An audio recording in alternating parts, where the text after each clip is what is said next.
السلام عليكم.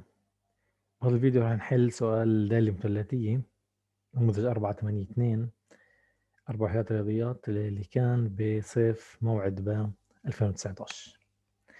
معطيني الدالة اف للإكس تساوي 2 ناقص كوساين تربيع الإكس في المجال إكس أكبر أو يساوي ناقص ثلثين باي أصغر أو يساوي ثلثين باي. ألف، جد تحديثيات جميع النقاط القصوى للدالة اف للإكس في المجال بنعطى وحدد نوع هذه النقاط.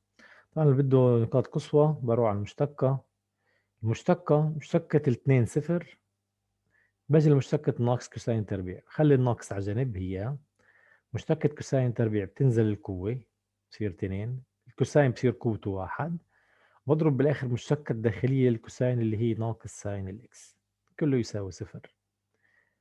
فوين هذا التعبير يساوي صفر؟ إما الكوساين صفر أو الساين يساوي صفر. وين الكوساين صفر؟ الحاسبة بتعطيني 90 أو باي على 2، فأنا باخذ كمان عندي ناقص باي على 2. دايما بالكوساين إذا باخذ الحل الثاني بيكون مضروب، هو نفسه مضروب ناقص. فعوض الكي ناقص 1 الكي صفر الكي 1. إذا الكي ناقص 1 هون بصير باي على 2 ناقص 2 باي، كيف الباي على جنب؟ كأنه نص ناقص 2، نص ناقص 2 هي ناقص 1 ونص، هون الجواب ناقص 1 ونص باي.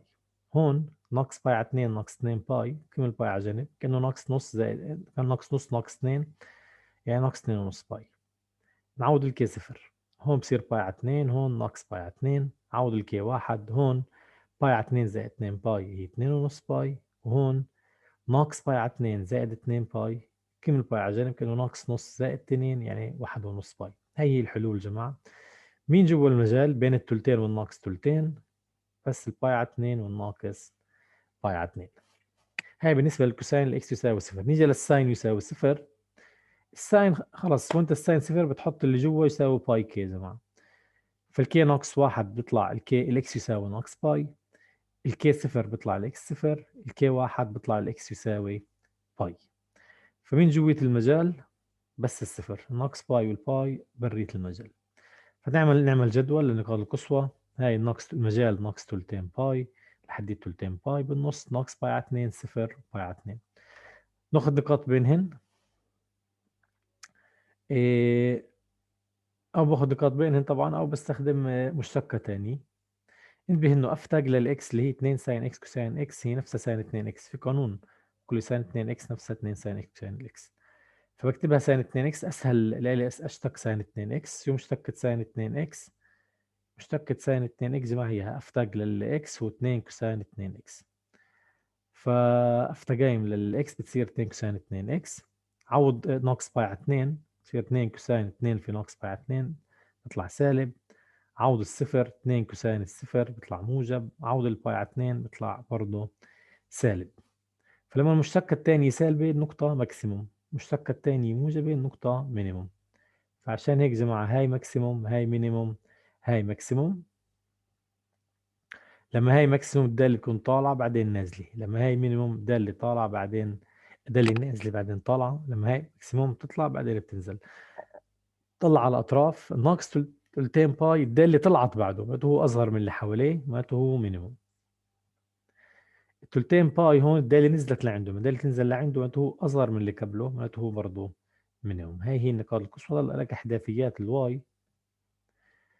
فطبعا قفل ناقص تلتين باي 2 ناقص كوساين ناقص تلتين باي كل تربيع بيطلع 1 تلت ارباع.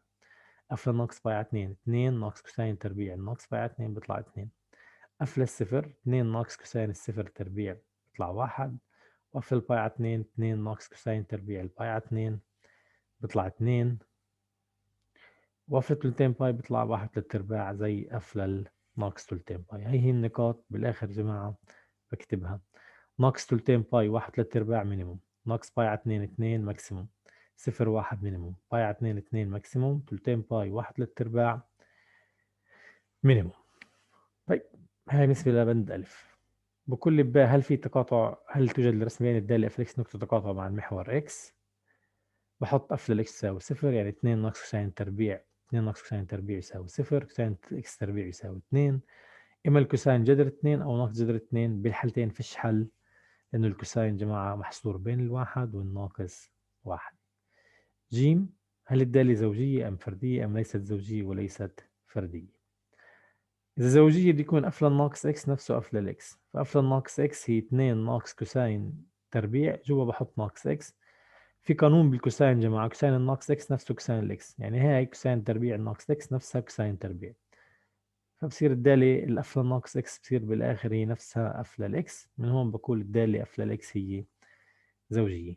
دال ارسم رسم بيانين تقريبيا للدالة، بحط هاي النقاط، برسم بين ناقص تلتين باي وتلتين باي، بعين نقاط الماكسيموم والمينيموم، هون مينيموم ماكسيموم مينيموم ماكسيموم مينيموم، بدي خطوط بينها. هاي هي الرسمة يا جماعة، هاي بالنسبة لبند دال. ها معطى الدالة جي للإكس يساوي اف للإكس زائد سي، سي هو بارامتر. جد بالنسبة لأي قيم لسي رسميا الدالة جي للإكس يمثل محور إكس، جد القيمتين الممكنتين.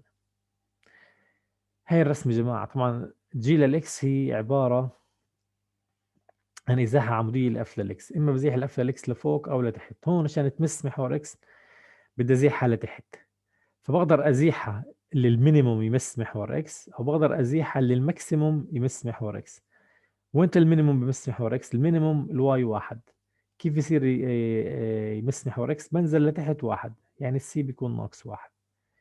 الماكسيموم هون اثنين، كيف بصير يمس محور اكس؟ بدي انزل لتحت اثنين، يعني السي بيكون ناقص اثنين. فعشان هيك السي لما السي ناقص واحد بتمس محور اكس في الصفر في المينيموم، ولما السي ناقص اثنين تجي للاكس تمس محور اكس في الباي على اثنين والناقص باي على اثنين، هون وهون بتمس محور اكس. تلخيص بالآخر جماعة، الدالة اللي بتمس محور إكس لما السي ناقص واحد أو السي يساوي ناقص اثنين. وهيك بيكون أنهينا هذا الفيديو. يعطيكم العافية.